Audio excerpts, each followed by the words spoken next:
Film की शुरुआत होती है एक छोटी बच्ची नेल्स और उसकी माँ से। रात की गहराती खामोशी में अचानक नेल्स उठकर अपनी माँ के पास जाती है और बोलती है, छत पे कोई है।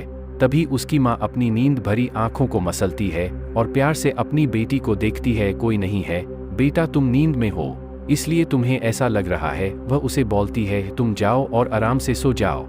लेकिन नेल्स की आंखें अभी भी किसी अनदेखे डर से चिपकी हुई थीं।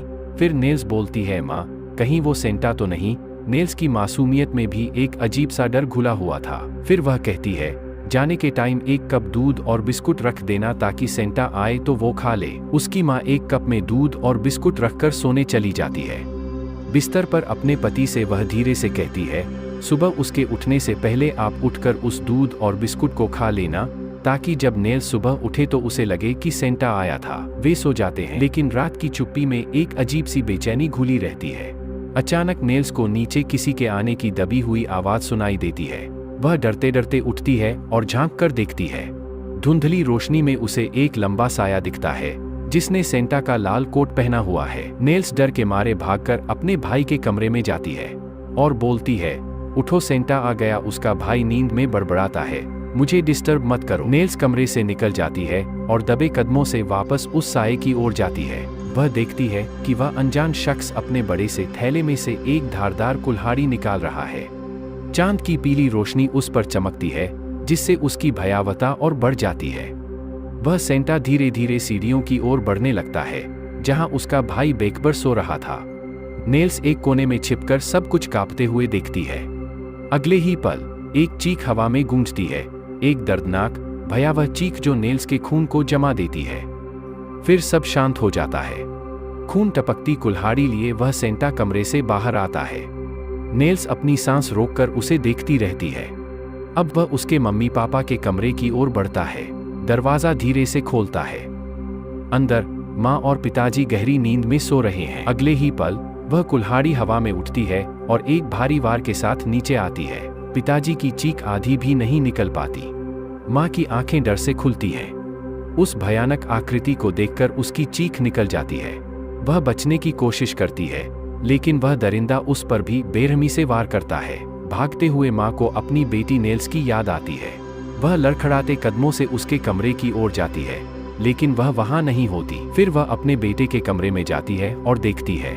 उसकी आंखें फटी रह जाती हैं। उसका बेटा खून में लथपथ पड़ा है। वह भागने की कोशिश करती है, लेकिन मुख्य दरवाजा बंद है। निराशा और डर उसे घेर लेते हैं। वह जानती है कि अब वह भी नहीं बचेगी। वह सेंटा उस पर झपटता है और उसकी चीख अंधेरी रात में हमेशा के लिए गुम हो जाती है। खून से सने हाथों से वह सेंटा रसोई में जाता है। कप में रखे ठंडे दूध को पीता है और बिस्कुट चबाता है। फिर वह बड़े करीने से कप और प्लेट धोकर वापस जाने लगता है। तभी उसे एक दबी हुई आवाज सुनाई देती है। धीरे से वह अलमारी का दरवाजा खोलता है और वहां अंधेरे कोने में नेल्स बैठी हुई है। उसकी छोटी सी आंखों में खौफ और सदमे का गहरा सागर भरा हुआ है। उस खूनी सेंटा की आंखें फैल जाती हैं। एक धीमी भयानक मुस्कान उसके चेहरे पर फैलती है। नेल्स चीखने की कोशिश करती है, लेकिन उससे पहले ही सब कुछ काला हो जाता है। कहानी फिल्मों की घटनाओं के 5 साल बाद शुरू होती है। पिछली भयावह घटनाओं से बचे हुए सिएना और उसका भाई जोनाथन अभी भी अपने टूटे हुए जीवन को फिर से बनाने की कोशिश कर रहे हैं। क्रिसमस का मौसम आ रहा है